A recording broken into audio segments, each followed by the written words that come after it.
a wealth of information. Furthermore, participating in the English competition helped me build my confidence. Speaking in front of an audience and using English fluently can help me overcome my nervousness and enhance my public speaking skills. I also had the opportunity to learn from other participants and improve my English language abilities.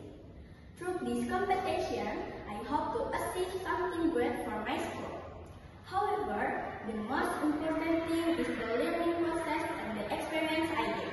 I believe that with hard work and dedication,